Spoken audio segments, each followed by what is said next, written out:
The XF 18-55mm that we're shooting most of this video with came out almost 12 years ago in September 2012, and we called it the best kit lens we'd ever seen. Fast forward, basically summer 2024, Fujifilm have released the XF 16-50 to effectively replace this. They're calling it the new kit standard, but I think this lens still has a lot to give. Let's talk about why. My initial feelings about the build quality from way back when stand, you know, after so many years, I'm not disappointed at all. It's nice that what we were saying back then is basically vindicated by how well this stands up. Now, some would call it a middle-aged or ancient lens, but my copy, you know, without looking too close, is almost as new, and it's been around the world a few times. I do have slight mark on the element, but I'm using, well, I thought I had my UV on, but I'm using a UV just to give it a bit of extra protection, and that's a magnetic one, so I can throw on the filter straight away. 58mm, absolutely fine. Now, the lens, of course, has OIS, which really saved me way back when I was using it on my T1, 2, and traveling with the T20. Now, on this T4, it combines with its IBIS, gives up to 6.5 stops. Not such an advantage as it was with the T20, but still very nice.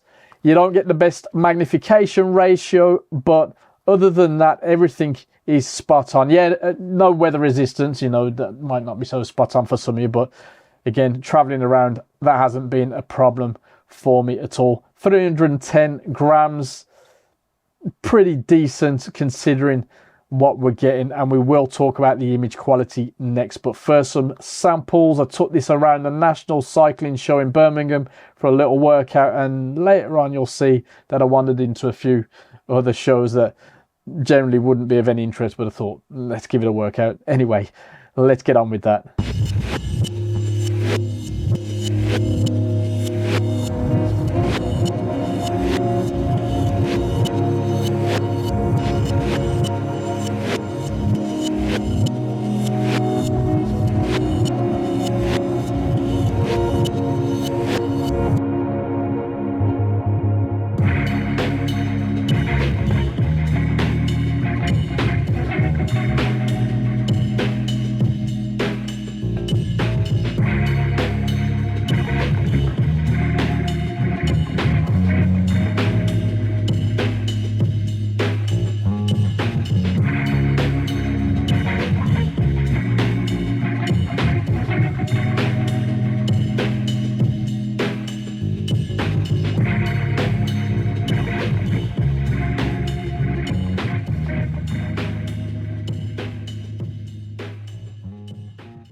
When it comes to sharpness, the lens isn't as far off my 16-55 red badge lens, which I'd normally record this scene with. So how is the XF 18-55 doing?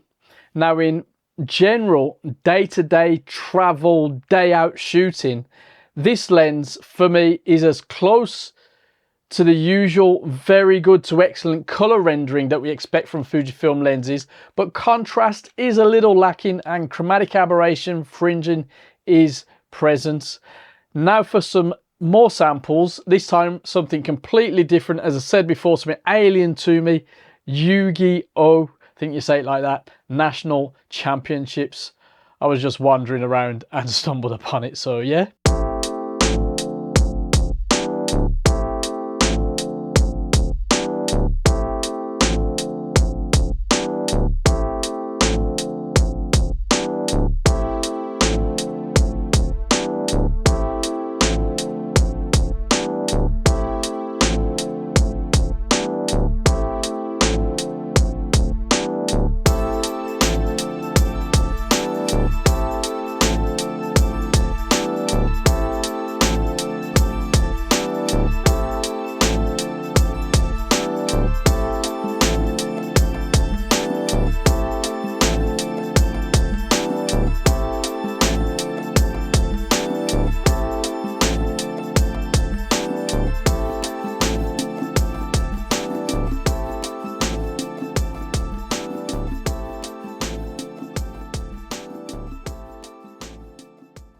Vignetting is present, distortion is there, but barely noticeable. Both are easy to correct and don't bother me at all.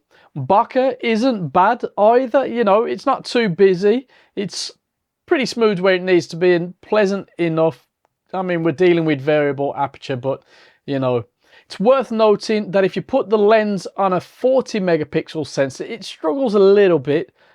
But my final thoughts about is it worth it are the same.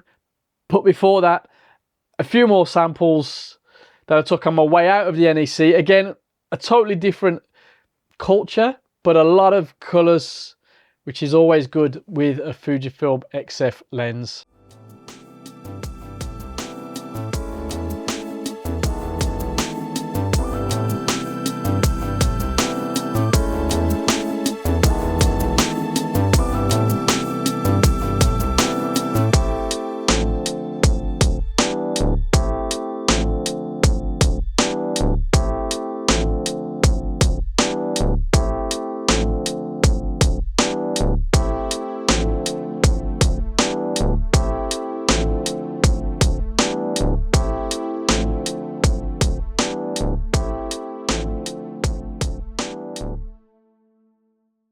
On the used market, I think it's a very worthy buy, especially for what I want it for or what I've got it for. Everyday travel, you know, this has been to a lot of countries over the years, and some of that I've posted on this channel. It's also worth considering this one if you've got a camera without IBIS, like shooting video clips on your travels as I do. I used it a lot with my T20 and was very grateful for the OIS. So used, it goes around 189, 199, and that is a great price for a solid XF lens that doesn't perform badly at all. 12 years down the line, and as we can see, it's an easy investment considering how well it stood up to the test of time. What do you reckon? Let us know in the comments, and I'll see you there.